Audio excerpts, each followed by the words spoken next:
어린아이들이 당연히 예수님을 알 거라고 막연히 생각하는 거는 전혀 달리 부활했다고 하니까 그럼 좀비냐, 하늘 올라가시다니까 생일 축하하려면 하늘에 이거 던져야 되느냐, 전혀 엉뚱한 이야기를 하는 것이 오늘 젊은 아이들, 어린아이들의 세계입니다.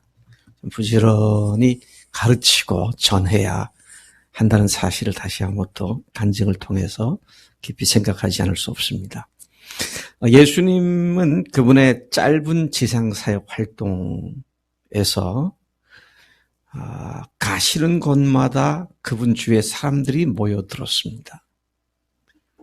어디를 가시든지 많은 사람들이 모여들었고 그분을 따르는 제자들이 있었습니다. 그러나 아이러니컬하게도 처음에는 큰 기대와 열망을 가지고 주님을 쫓다가 사람들이 시간이 지날수록 그리고 예수님께서 당신이 누구신지를 더 분명하게 말씀하실수록 예수님을 떠나가는 사람들이 생겨나기 시작을 한 것입니다. 참 이상한 일이 아닐 수 없어요. 그분이 행하시는 놀라운 일들과 기적과 이사를 보면서도 정작 그분의 정체를 정확하게 드러내니까 그분을 떠나는 인간들의 모습을 보게 되는데 오늘 읽은 본문 말씀이 바로 그것을 이야기하고 있습니다. 더 이상 그분과 함께 하거나 그분을 좇지 않고 그분에 대한 기대를 포기하고 각자 자기 길로 가고 말았던 것이다 하는 것이죠. 오늘 본문 말씀이 이런 사실을 분명하게 말해주고 있습니다. 예수님을 좇던 많은 사람들이 자신들이 자신들이 갖고 있었던 이해와 이해 수준 그리고 자신들이 갖고 있던 그분에 대한 기대가 벗어난다고 생각하고 그분을 떠났다라고 볼 수가 있습니다. 예수님을 좇고 그분의 제자가 되는 것은 자기 이해 수준이나 그분에 대해 가지고 있는 자신의 기대감에 예수를 맞추어서는 아니 되는 겁니다. 내 기대감에 예수님이 부응하시는 분 정도로 이해하고 그렇게 믿으려고 한다면 그것은 자기 종교에 불과하다 하는 것을 생각하게 됩니다. 반대로 주님이 누구시며 그분의 뜻이 무엇이고 그분이 계획하신 것이 무엇인지를 알고 그분의 뜻과 계획에 나 자신을 맞추는 것이 그게 진정한 믿음이다. 그렇게 이야기를 할 수 있습니다. 원래 사람들은 자기가 주인 되어 그렇죠? 자기 마음대로 사는 존재들입니다. 마귀에게 속아 하나님께 범죄한 근본 죄가 바로 이것이죠. 이러한 삶을 사는 사람들을 성경은 동일하게 부르신데 곧 죄인들이라고 말하는 것이죠. 도덕 윤리적인 수준에서 양심에 거리끼는 짓을 해서가 아니라 하나님으로 믿지 아니하고 자기가 하나님 자리에 올라가서 자기 기분대로, 자기 욕심대로, 자기 정력대로, 자기 생각대로 하나님을 대하는 그것이 바로 근본죄다라는 것을 우리는 너무도 잘 알고 있습니다. 예수님을 떠나간 사람들은 자기들의 기대에 예수님께서 부응하지 않으신다고 생각하거나 또는 자신이 감당할 수 없는 수준의 헌신과 삶을 요구받고 있다고 생각하기 때문에 떠난 것을 볼 수 있습니다. 그러니까 자기 수준에 안 맞는 거예요. 자기 수준에 맞춰버리니까 너무 높아. 그렇게 살 수도 없고 살 것 같지도 않고 그러니까 떠나버리고 말았던 것이죠. 오늘도 우리가 이런 문제를 깊이 생각해 보아야 합니다. 예수님을 알면 알수록 그분이 더욱 귀해지며 더욱 그분께 가까이 나아가게 되는 것이 당연한 이치인 것이죠. 제가 제 아내와 46년을 같이 살았더라고요. 46년을 같이 살았어요. 그렇게 오래 살았죠? 46년을 살았으니까. 근데 요즘도 깜짝깜짝 놀라요. 이 사람이 이런 면이 있었구나. 참 깜짝깜짝 놀 때가 있어요. 예, 제가 뭘 좀 농담을 하면 사람들이 춥다고 그러는데, 우리 사람이 얘기하면 제가 볼 때는 별것도 아닌데, 사람들이 그렇게 좋아하는 걸 보면, 야, 참, 기지와 위트가 뛰어나구나. 그런 생각을 할 때가 있습니다. 그런가 하면 얼마나 세밀한 것까지 생각을 하고, 그것을 신경을 쓰고 섬기려고 하는지, 이런 것들을 보면, 야, 이 사람 참 대단한 사람이다. 앞으로 더욱 기대가 됩니다. 제 삶의 뒷부분이 지 아내 때문에 얼마나 풍성할까 기대가 돼요. 이건 왠지 정치성이 있는 발언 같죠? 근데 사귀면 사귈수록 그렇게 돼야 되는데, 사귀면 사귈수록 더 싫어지고 결국은 떠나버리는 이런 사람들, 주님과의 사랑 관계에 더 깊이 들어가기보다는 그것이 버겁고 힘들고 번거롭고 번패스럽고 귀찮은 것처럼 생각되어지는, 그래서 이런 비대면이라고 그러면 그냥 긴장이 팍 풀리는 그런 모습도 지난번에도 그런 고백을 한 분들이 많이 있었고요. 아직도 그런 상태에 있지 않을까, 그런 사람들도 있을 것이다, 그런 추측도 해봅니다. 참 이상하죠? 알면 알수록 반대로 예수님이 부담스러워지고 예수님 말씀이 거북스러워지고, 그런 말씀은 자주 안 만났으면 좋겠고, 그죠? 더 주님께서 말씀하시는 목숨 걸고, 또 그러면 목숨까지 뭘 걸어, 적당히 살지, 그렇게 생각될 수 있는, 자, 이게 무슨 문제냐 하는 거예요. 이게 왜 문제가 되는 거냐 하는 것이죠. 적당히 주님과 거리를 두고 살겠다고 하는 그런 태도라고 한다면 정말 예수님의 희생의 사랑을 여전히 잘 모르는 상태에 있다, 그렇게 말할 수밖에 없을 것입니다. 하나님이신 예수님께서 세상에 오셨고, 그리고 그분이 십자가의 피로써 우리의 모든 죄를 완전히 그리고 영원히 사해 주셨기 때문에 이것만큼 기쁘고 감사한 일이 없는데, 그것은 이미 알고 있고 감사한데 거기까지만 믿고 싶은 것. 그 이상은 말하지 않았으면 좋겠고, 천국 가게 되었습니다, 할렐루야, 감사합니다, 그리고 거기까지만. 그리고 구세주란 말로서 족한데 그분이 주님이시고 하나님이시기에 우리는 우리의 삶의 목적과 이유와 동기가 그분을 위한 것이어야 한다. 또 목숨 걸고 주님을 사랑하고 그분께 절대 순종해야 한다. 이런 말은 그냥 못 들은 척하고 지나가고 싶은 마음, 이런 것들이 있다면 그 믿음은 오늘 예수님을 떠난 제자들과 다를 바 없는 믿음이 아니냐, 이런 생각을 해보게 되는 것이죠. 예수님의 제자가 되려면 뭐라고 그랬습니까? 자기 부모, 형제, 자매, 처자, 심지어 자기 목숨까지 미워하지 않으면 능히 나의 제자가 될 수 없다, 그렇게 말씀하셨는가 하면, 구원받은 사람으로서 하나님께 절대 순종해야 한다든지, 또는 재물과 주님을 동시에 섬길 수 없다든지, 내 몸이 내 것이 아니라 값으로 사신 바 되어 주님 것이 되었다든지, 믿음의 형제 자매를 목숨 걸고 사랑하라고 하는 말씀과 주님께 절대 복종해야 한다는 말을 들으면 참 어려운 말씀이다. 어떻게 그렇게 살 수 있단 말이냐, 그렇게까지는 할 수 없지 않느냐, 그런 생각을 하고 오히려 그런 말씀들을 거부감을 갖게 되는, 그런 말씀들에도 거부감을 갖게 되는 그런 상태에 있지는 않는지. 자, 이것이 오늘 우리가 깊이 생각해 볼 문제의 핵심이다 하는 것입니다. 이 문제를 직면하고 하나님의 은혜로 우리를 위해 죽으시고 부활하신 예수님을 주님으로 하나님으로 믿고 고백한 믿음대로 주인을 바꾼 삶이 온전히 이루어지기를 축복합니다.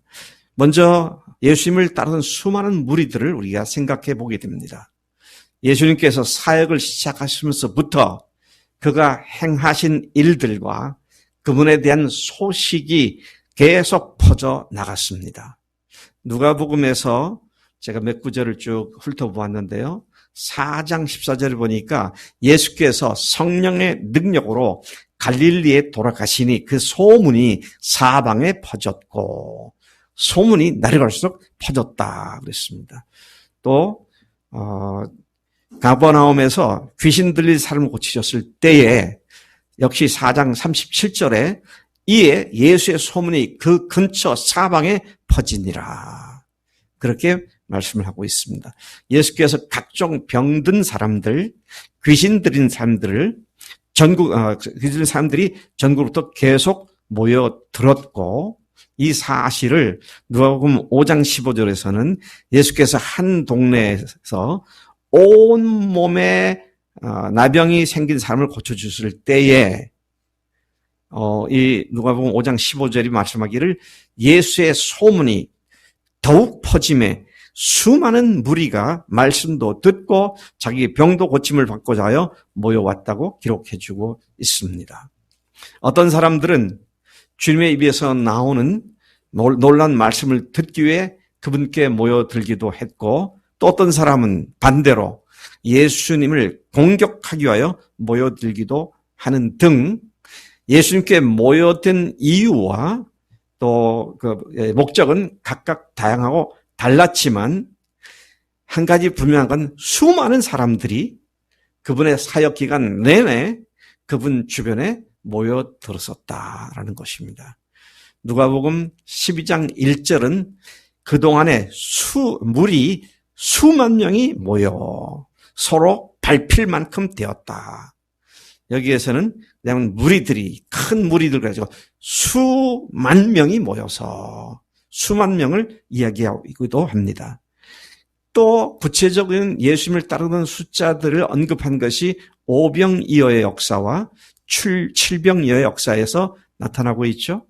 물고기 5개와 보리떡 5개와 물고기 2마리로 남자만 5,000명을 먹이고 여자와 아이들을 제외한 남자만 5,000명을 먹이고 12강줄에 남았다. 그렇게 5,000명, 그러니까 아마 남자 여자 합치면 아이들까지 합치면 훨씬 10,000명도 더 넘는 그런 숫자를 모여 있음을 보게 되죠. 또 그런가 하면 칠병 이하의 역사에서 마찬가지로 남자만 4,000명이었다. 그렇게 구체적인 수치를 말해주기도 하는 것입니다.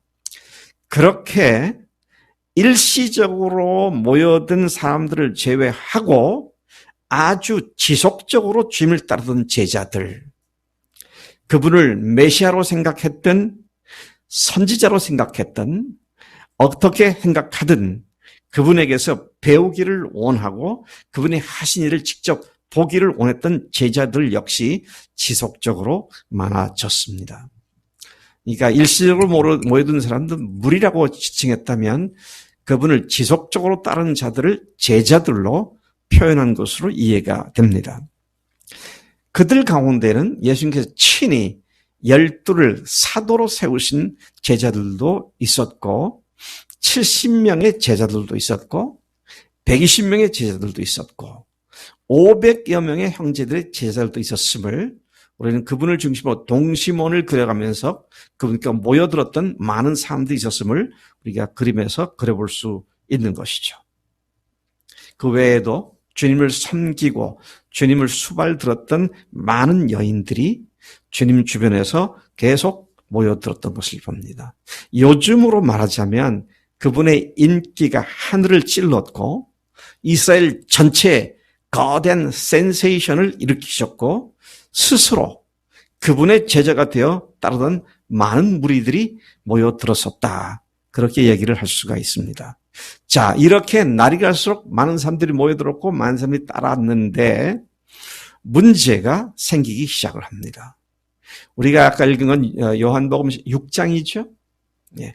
요한복음 5장에 보면 예수님께서 내가 누구냐라는 것을 5장 거의 전부에 걸쳐서 예수님이 하나님께로부터 오신 하나님의 아들이시다라는 사실을 주장하십니다. 그래서 여러분들 예수님이 직접 하신 말씀은 빨간 글씨로 되어 있는 성경들을 보면 5장을 펴면 5장 거의 전체가 빨간 글씨로 기록된 것을 볼 수 있습니다. 예를 들어서 19절, 5장 19절부터 47절까지가 계속 예수님이 자신이 누군지에 대해서 쭉 설명을 하시죠. 그리고 이어서 6장에 들어가서는 광야에서 오병이어 역사를 일으키시죠. 그 이적을 행하신 뒤에 제자들에게 다시 가르치기 시작을 합니다. 사람들에게 가르치기 시작하셨어요. 뭘 가르치셨느냐? 너희들 모세가 광야에서 떡을 먹었는데 너희들이 나를 이렇게 따르는 것도 떡을 먹었기 때문이구나. 그러면서 하신 말씀이 내가 하늘에서 내려온 생명의 떡이다. 자, 이것이 6장 22절부터 마지막 몇 절까지입니까? 71절까지 쭉 말씀하시고 있는 말씀인 것이죠. 무려 59절에 걸쳐서 예수님이 당신이 하늘에서 내려온 생명의 떡이라고 말씀을 하신 것입니다. 그만큼 예수님은 제자들에게, 자기를 따른 자들에게 자기가 누구이신지를 길고 정확하게 설명을 해 주셨습니다. 그러니까 이전에는 듣지 못했던 예수님에 관한, 자신에 관한 이야기를 그들이 듣게 되었습니다. 그러면 어떻게 돼야 합니까? 예수님이 그런 분이셨군요. 야, 주님, 감사합니다. 하나님이시군요. 뭐 이렇게 나와야 되는데, 어떻게 합니까? 이 말을 들은 사람들이 그때부터 66절, 오늘 읽은 본문 말씀의 첫 구절, 66절에 보면 그때부터 그의 제자 중에서 많은 사람이 떠나가고 다시 그와 함께 다니지 아니하더라. 참 이상한 일입니다.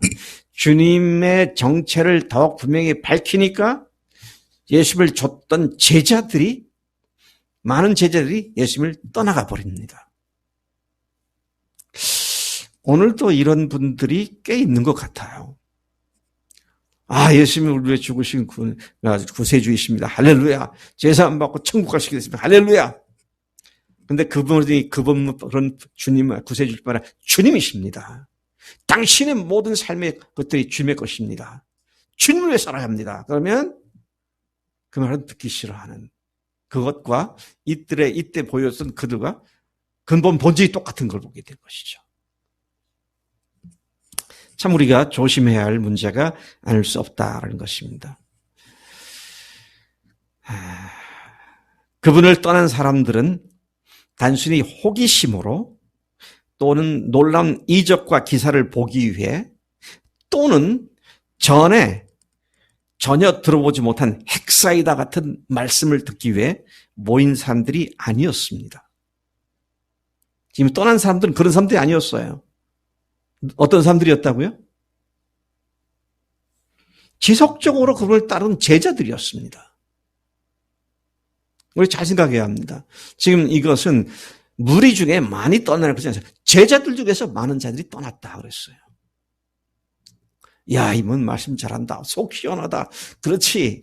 예루살렘에 있는 종교 지도자들 된통 하나님께, 예수님께 당하는구나. 좋다. 야, 이분 참 속 시원하게 말씀하시다. 이런 수준에 따라다니면 아니었습니다. 정말 이분이 누굴까? 정말 이분으로 또 배워야겠다.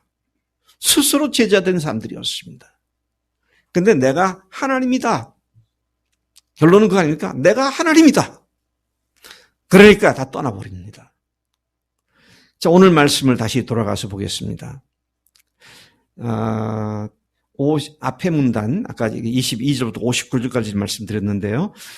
55절에 보니까 예수님께서는 자신이 하늘로부터 온 생명의 떡으로서 55절, 아까 읽지 않은 본문 앞에 있는 내용입니다. 내 살은 참된 양식이요 내 피는 참된 음료로다. 그렇기 때문에 56절 내 살을 먹고 내 피를 마시는 자는 내 안에 거하고 나도 그의 안에 거한다. 그렇게 자신의 정체와 아울러 그분을 믿는 자들과의 관계성의 본질을 밝혀주셨습니다. 이건 굉장한 예수님의 비밀을 알려주신 교훈이죠. 그러셨더니 66절에 그들의 반응이 뭡니까? 60절에 제자 중 여럿이 듣고 말하되 이 말씀은 어렵도다. 누가 들을 수 있느냐? 이건 참 어려운 말이네. 자기가 피라고? 자기 피가 음료라고? 자기 살이 떡이라고? 자기가 하늘에서 내려온 생명의 떡이라고? 아니, 이게 무슨 말이야? 그들은 자기들의 이해 수준에서 황당하게 느껴졌던 것을 우리 여기서 보게 되는 것입니다. 제자 중에서 그렇게 이 말씀 어렵도다 누가 들을 수 있느냐고 수군거렸고 이 수군거리는 것을 아신 예수님은 61절에 말씀하십니다. 이 말이 너에게 걸림이 되느냐? 그렇게 물으셨어요. 다시 돌아가서 말씀드립니다. 예수님이 하나님이십니다. 예수님이 주님이십니다. 나는 주님의 것입니다. 내 삶은 주님이 마음대로 주관하시는 삶입니다. 나는 그분의 종입니다. 그분을 위해서 나는 목숨 걸고 남은 여생을 사는 자들입니다. 이 말이 마음에 걸림이 되십니까? 그렇다면 문제예요. 그것이 걸림이 되느냐? 이게 걸림이 된다면 아직 그리스도인에서 출발도 못한 사람들이죠. 근데 그런 분들이 우리 교회는 많지 않을 것이라고 제가 믿고 있습니다. 근데 문제는 그렇게 사는 것이 여전히 어렵고 힘들고 어쩌다가 한두 번 성공하는 이런 삶이 되어서는 아니 되겠다. 걸림이 되느냐는 말씀이죠. 주님은 자신이 하늘부터 오신 참된 만나, 곧 하늘에서 내려오신 생명의 떡이심과 그들을 위해 흘리신 피가 참된 음료임을 밝히셨습니다. 그리고 그 살과 피를 먹고 마심으로써 주님과 그들이 완전히 하나가 된다고 가장 귀하고 복된 말씀을 해 주신 것입니다. 그런데 결과는 놀랍게도 그 반대로 그 말씀을 들은 많은 제자들이 어렵다고 이해하지 못하겠다고 자신들이 소화시키지 못하겠다고 말하면서 예수님을 떠나갔다. 그런 말씀을 오늘 우리에게 말씀하고 있는 것입니다. 물론 이들이 그럴 수밖에 없었을 것이다. 이해도 됩니다. 왜? 아직 예수님께서 죽으시거나 부활하시기 전이기 때문이죠. 예수님의 제자들조차도 언제 예수님이 하나님이신 것과 하나님으로서 우리를 위해 죽으신 것을 확실히 알게 됐습니까? 부활하신 후에. 그가 죽은 자 가운데서 다시 살아나신 후에야 제자들이 예수께서 하신 말씀을 기억하고 성경과 예수께서 하신 말씀을 믿었더라. 부활하신 후에야 믿었더라 그랬잖아요. 너무도 분명한 거 아닙니까? 뭐가요? 예수님이 십자가에 달려 돌아가실 때 제자들이 어디 있었습니까? 다 도망갔어요. They ran away. 도망가 버렸어요. 숨어버렸습니다. 근데 부활하시고 나니까 다시 모여들기 시작했잖아요. 이야, 참 놀랍습니다. 십자가에서 도망간 제자들이 부활하신 예수를 만났는데 다 모여들어서 결국은 목숨을 버리는 데까지 부활의 증인의 삶을 살았다고 하는 이 놀라운 소식을 우리가 생각하지 않을 수 없는 것이죠. 오늘날 우리는 이 말씀을 이 요한복음 6장에 있는 말씀을 너무도 잘 이해하고 있습니다. 살을 먹으라는 말이 무슨 말씀인지, 내 피를 마시라는 말씀이 무슨 말씀인지 잘 알고 있습니다. 네. 무슨 말인지 다 이해하시죠? 그래서 우리는 예수님의 피와 살을 마시고 먹은 자로서의 신앙을 고백하는 행위로 주의 만찬을 자주 하게 되는 것입니다. 떡을 먹을 때 예수님의 살을 먹는 것으로, 포도주를 마실 때 예수님의 피를 마시는 것으로 그렇게 상징하여 우리의 신앙을 고백하는 우리가 되었죠. 주님께서는 그날 그것을 말씀하셨는데 제자들은, 예수님을 따른다고 한 그들이 도저히 이해하지 못했고 떠나가고 말았다라는 것입니다. 우리는 그분의 찢기신 살과 그 십자가에서 흘리신 피가 곧 우리의 모든 죄와 죄악을 완전히 영원히 사해 주셨으며, 또 그분과 함께 십자가에 못 박혔고 사흘 만에 부활하신 그분과 함께 우리가 다시 새 생명 가운데로 태어났음을 알고 믿고 감사하고 있습니다. 우리는 그분의 죽으심과 부활에 어떻게 된 자다? 연합된 자다. 그분의 죽으심과 연합했고 그분의 살아나심과 연합하여 그분이 죽었을 때 나도 죽었고 그분이 부활했을 때 나도 새로운 사람으로 다시 태어난 예수님의 죽으심과 부활에 연합한 자가 되었음을 분명하게 알고 감사하고 고백하고 찬양하는 그런 삶 가운데로 들어갔습니다. 그런데 예수님의 제자들은, 예수님을 좇는다고 하는 수많은 제자들은 이 말씀, 다른 것도 아니고요, 예수님이 누구시며 그분이 어떻게 우리와 하나가 되는지를 들었을 때 떠나갔다. 떠나갔다는 겁니다. 아까도 말씀드렸죠. 자기들의 이해 수준에 이해가 안 되니까 떠나간 겁니다. 참 우리가 조심해야 돼요. 주님의 말씀을 우리가 이해하지 못한다, 그 말씀 묵살해버리면 안 됩니다. 네. 우리가 정말로 그 말씀을 기다리고 믿고 그 실제가 될 때까지 기다리는 것이 얼마나 중요한지 몰라요. 주님께서 말씀하셨죠? 뭐라고 말씀하셨습니까? 주라. 그래야면 너에게 주실 것인데 누르고 흔들어 넘치도록 너에게 안겨주리라. 그러셨죠. 네. 다영이 형제가 이제 그런 경험을 하고 있지 않을까, 그런 기대가 드는데, 취직 생활 이제 1년 아직 안 됐잖아. 네.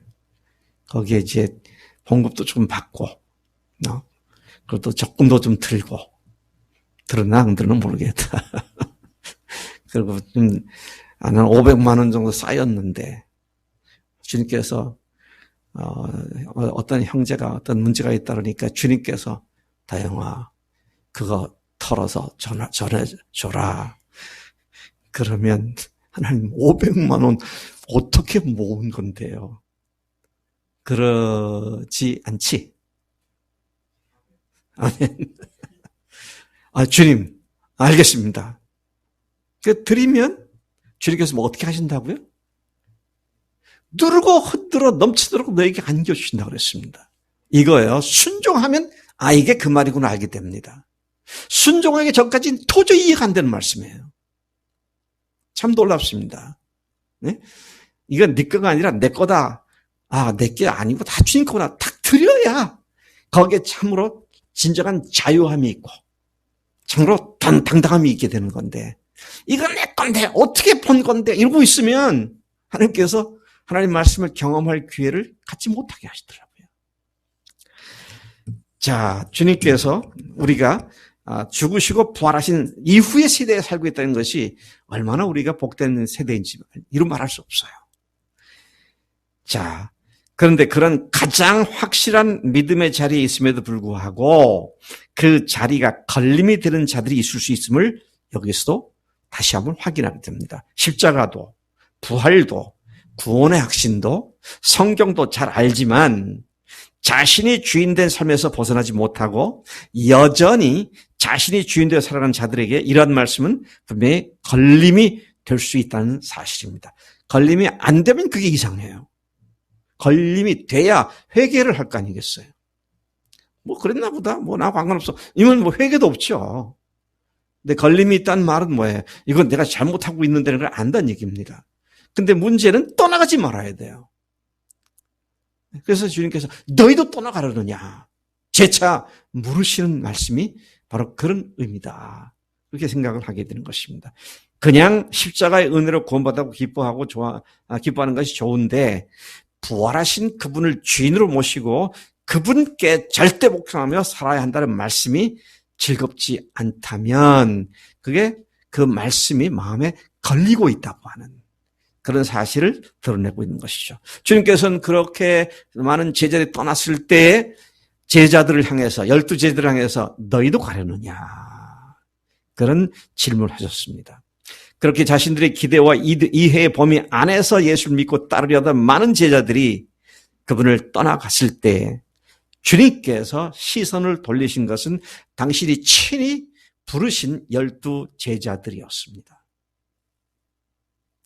67절에 보니까 예수께서 12제자에게 이르시되 너희도 가려느냐. 이 질문은 매우 중요한 질문인 것입니다. 아직 주님은 당신이 누구인지 완전히 드러내지 않으신 시점에서 지금 이 말씀을 하고 계신 것입니다. 완전히 드러내신 것이 언제라고요? 십자가와 부활 사건이었습니다. 근데 아직 그 사건이 발생하기 전의 얘기죠. 그것은 그분이 십자가에 죽으시고 사흘 만에 부활하신 그분의 타임 스케줄에 의해 온전히 알려주실 때를 말하는 것인데 그때까지 그들은 떠나지 말아야만 했고 그래서 그걸 염두에 두시고 너희도 나를 떠나려느냐, 너희도 떠나려느냐 그런 질문한 것이죠. 떠나간 자들은 조급했고 그분에 대한 이해도 자기중심적이었고 그분을 따르던 목적과 이유도 자기중심적인 자들이었습니다. 자기중심적이었고 자기중심적이었다. 그 말은 뭡니까? 하나님 앞에 근본 죄가 해결되지 않은 자들이다. 그런 말이죠. 네. 그분이 주인이신데 하나님이신데 그 하나님이란 말이 걸림이 되면 정말 주님 앞에 아직 굴복되지 않은 상태다. 이런 사실을 반증하고 있는 것이다 하는 것이죠. 자신들에게 이해가 되어야만 하고 자신들의 기대에 부응해야만 따를 수 있다는 자기중심적인 태도를 갖고 있는 사람들이었다. 그것은 근원적인 죄를 가지고 주님을 따르겠다는 모순이었습니다. 회개하지 않고 자기가 주인된 삶을 회개하지 않고 예수님을 주인으로 모시고 따르겠다는 것이 얼마나 어불성설인지를 우리는 잘 알고 있습니다. 그렇다고 알지 못해도 무조건 따르라는 그런 것은 아닙니다. 그것은 하나님께서 무조건 따르는 것, 알지도 못해 무조건 따르는 것을 바람직하다고 말씀하신 건 한 군데도 없어요. 문제는 아직 끝날 때까지, 문제가 뭡니까? 끝날 때까지 아직 끝나지 않은 것입니다. 예수님이 이 말씀을 하시고 당신이 누구신지를 분명히 증명해 줄 때까지가 1년 남짓 되었는지 모르겠어요. 사역의 초기에 이런 말씀하신 건 아닌 것 같아요. 13장부터 17장까지 긴 말씀하셨죠. 그리고 그날 밤 끝에 잡히셨고 그리고 전격적으로 그 다음날 십자가에 처형을 당하신 걸 보면 지금 6장에서 하신 말씀과 십자가에 달려 돌아가시고 부활하실 때까지의 간격이 그렇게 넓지가 않은 것 같아요.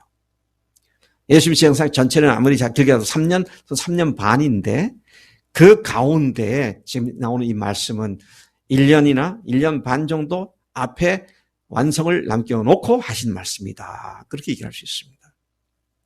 안타깝게도 예수님을 따르던 자들이 떠났다라고 하는 것은 끝을 보지 못하고 조급히 떠난 자들이었다. 그런 말씀을 우리가 할 수 있는 것입니다.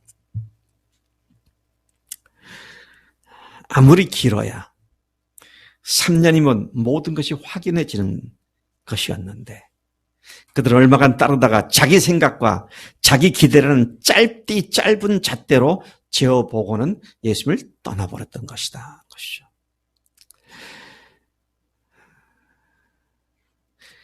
예수님께서 그런 떠나가는 무리들을 보시면서 제자들에게 말씀하십니다. 너희도 가려느냐.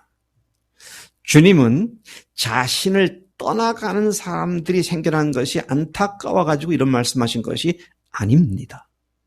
왠 줄 아세요? 많은 무리가 따르고 하는 것을 보시고 주님께서는 돌아보시면서 하는 말씀이, 많은 사람들이 열망을 가지고 예수님을 따르는 사람들에게서 찬물을 확 끼얹은 일이 한두 번이 아닙니다.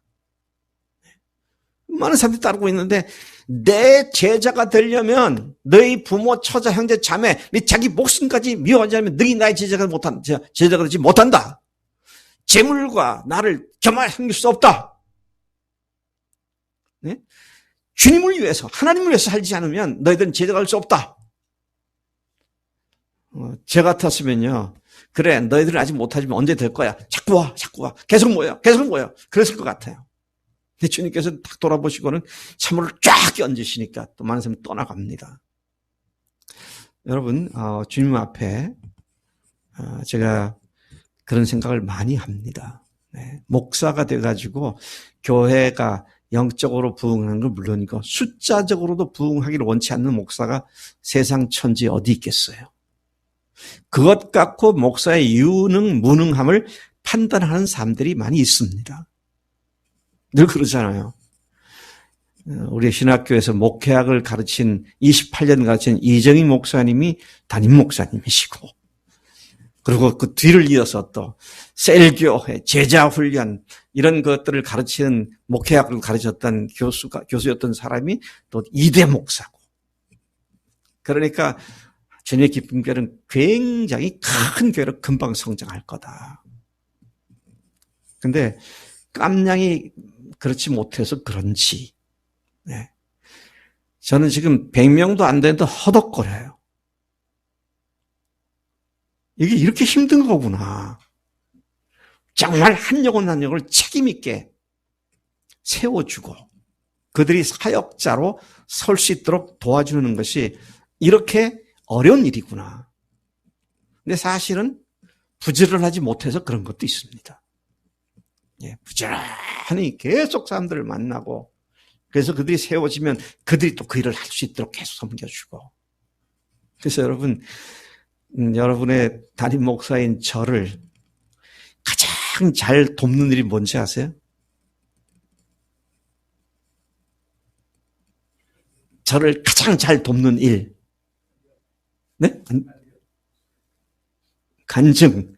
간증도 과정이고요. 최종적으로 가장 잘 돕는 것이 뭐냐? 교회에 나온 새 신자들을 당신이 맡아서 좀 섬겨주세요. 그거 하는 사람들. 그래서 요즘 이재우 자매가 너무 귀하게 보여요. 네. 얼마나 열심히 하는지 말이죠. 그래서 여러분, 제가 누구를 좀 섬기라고 할 때 그냥 하는 거 아닙니다.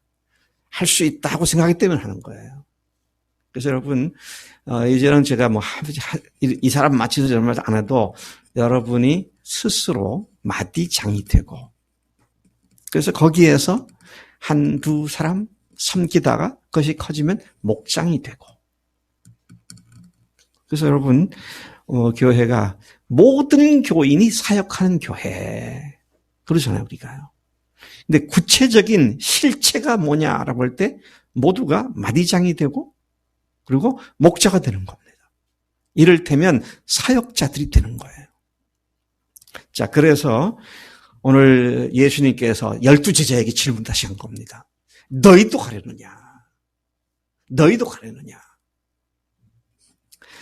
자, 이 질문을 받은 단도직입적인 질문을 받은 제자들 중에 항상 앞에 튀어나오기 좋아하는 베드로가 딱 나서죠. 그래서 답을 합니다. 시몬 베드로가 대답하되 주여 영생의 말씀이 주께 있사오니 우리가 누구에게로 가오리까? 69절입니다. 우리가 주는 하나님의 거룩하신 자의 줄 알고 믿고 알았사옵나이다. 베드로의 대답은 한마디로 안 가겠다는 겁니다. 안 떠나겠다는 겁니다. 이게 참 중요해요. 떠나지 않는 게 중요해요. 예. 잘 안 되죠. 목숨 걸고 주님 사랑하는 잘 안 되죠. 에이, 포기. 이 교회만 여기 교회냐? 그런 거 얘기 안 하고 그냥 주일날 편안하게 참석하고 또 교회에서 재미있는 프로그램 참석해서 외롭지 않게 즐겁게 지낼 수 있는 교회들 많은데 그리고 떠나갈 수 있어요. 그러면 끝장입니다. 저는 그렇게 떠나간 분들의 삶에 그 후 영적인 사역이 개발된 경우는 한 번도 본 일이 없어요. 그냥 무탈하게 교회 생활을 하죠. 근데 그것이 주님께서 우리에게 부르신 목적은 아니다. 너무도 잘 알고 있는 이야기인 것입니다. 베드로의 대답은 한마디로 안 갖겠다는 것인데 그 이유가 두 가지였습니다. 잘 보면 그 한 가지지만 두 가지로 표현하고 있어요. 첫째는 주님이 하나님의 거룩하신 자인 것을 믿고 알았기 때문입니다. 그러니까 우리가 안 떠납니다. 그렇게 말을 했고요. 둘째는 그 누구에서도 들을 수 없는 영생의 말씀이 주님께 있기 때문입니다. 그렇게 대답을 했습니다.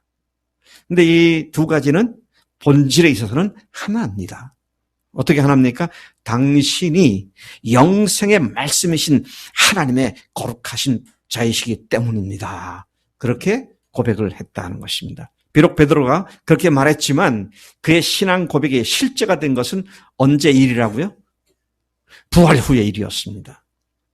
그는 예수님을 주로 그리스도로 하나님의 아들로 그리고 여기서는 하나님의 거룩하신 자로 고백을 했지만 예수님께서 체포당하시고 신문 받으셨을 때 그분을 3번씩이나 부인했고 그리고 그 다음날 전격적으로 십자가에서 처형을 당하셨을 때 베드로는 아예 그 현장에 나타나지도 않고 숨어버렸던 것을 우리가 잘 알고 있습니다. 그러나 장사된 지 사흘 만에 예수님께서 다시 살아나셨을 때 마침내 베드로를 위시한 모든 제자들이 부활의 증인이 되어 땅끝까지 복음을 선포하는 사명을 감당하다가 모두 순교의 자리까지 갔던 것을 우리 너무 잘 알고 있습니다.